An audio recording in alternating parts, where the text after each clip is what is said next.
आप सभी को आपके एग्ज़ाम की डेट और शिफ्ट दोनों पता ही चल गई होंगी, तो अपनी तैयारी को उसी हिसाब से डिज़ाइन करो।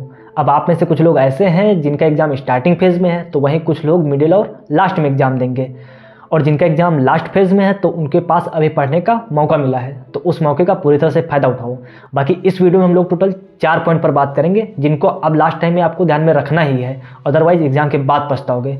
फर्स्ट पॉइंट है हमारा स्लीप साइकिल, सेकंड पॉइंट है control your mind and emotions, third point है मॉक टेस्ट, और चौथा पॉइंट है हमारा लास्ट टाइम प्रैक्टिस।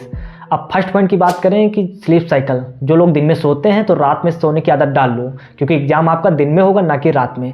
और इसके साथ ही साथ आपको 7 से 8 घंटे की एक कंप्लीट नींद लेनी ही है, उससे आपका माइंड रिलैक्स होगा, और रिलैक्स माइंड के साथ आपको चीज़ें रिकॉल करने में आसानी होगी।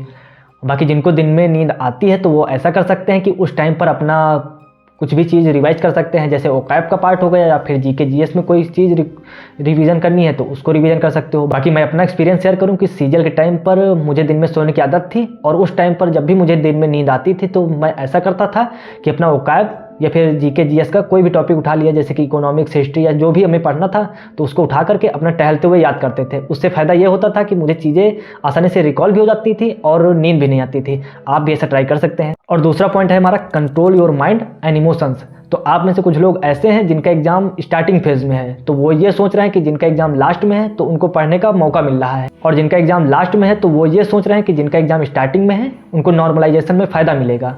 और फ्रेशर ये सोचकर अपना टाइम बर्बाद कर रहे हैं कि जो लोग ऑलरेडी 2 से 3 बार पेपर दे चुके हैं तो वो एग्जाम में लीड लेकर जाएंगे, और जिन लोगों ने ऑलरेडी 2-3 बार पेपर दे रखा है तो वो ये सोच रहे हैं कि पिछली बार मेरा इतने नंबर से रुक गया था, कहीं ऐसा ना हो कि इस बार भी मैं फेल हो जाऊं। जब भी तुम्हारे सामने इस प्रकार के थॉट आए तो अपना एक डीप ब्रीथ लो, उससे तुमको इंस्टेंट रिलैक्स मिलेगा। हाँ, पूरी तरह से आप माइंड पर कंट्रोल नहीं कर सकते हो, लेकिन हाँ, आपको काफ़ी फ़ायदा देखने को मिलेगा। डीप ब्रीथ का फ़ायदा आपको एग्जाम में भी देखने को मिलेगा। वहाँ जब भी किसी क्वेश्चन के साथ आप स्टक करने लगो, या कोई भी क्वेश्चन आपको हाइपर टेंशन दे, तो उस टाइम पर अपना एक डीप ब्रीथ लो और नेक्स्ट क्वेश्चन की ओर बढ़ जाओ। बाकी इसको तुम अभी मॉक टेस्ट में भी अप्लाई करके देख सकते हो, आपको काफ़ी फ़ायदा देखने को मिलेगा। बाकी तीसरे पॉइंट की ओर बढ़ें कि मॉक टेस्ट।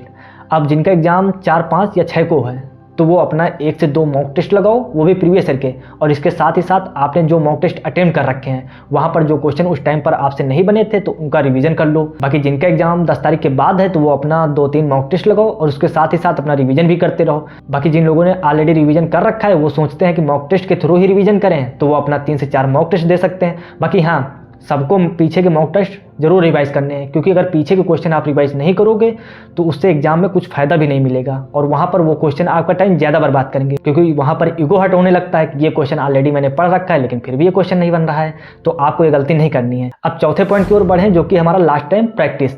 तो उम्मीद है कि आपने सब कुछ अपना सिलेबस कंप्लीट कर रखा होगा, अब अपना उसको रिवीजन करो। बाकी कुछ भी नया पढ़ने की ज़रूरत नहीं है, क्योंकि जो भी तुम नया पढ़ोगे तो उसको रिवीजन करने का आपके पास टाइम नहीं है, बिना रिवीजन करे उसका कोई फ़ायदा भी नहीं मिलेगा। बाकी हाँ, जिनका एग्जाम 10 तारीख के बाद है तो वो अपना कुछ स्टैटिक जीके वगैरह का पार्ट छूट रखा है तो उसको पढ़ सकते हैं, क्योंकि उनके पास रिवीजन करने का भी समय है कि अपना पीछे से जो आपने पढ़ रखा है उसका रिवीजन करते रहो। मैंने अपना पर्सनल नंबर किसी के साथ शेयर नहीं किया है, लेकिन ये आपके एग्जाम का लास्ट टाइम है, तो आप में से काफ़ी लोगों को किसी भी प्रकार की टेंशन होती है तो आप इस नंबर पर व्हाट्सअप कर सकते हो। मैथ में कैसे डुएबल क्वेश्चन आपको अपने लिए छांटने हैं तो इस वीडियो पर क्लिक करके देख सकते हो।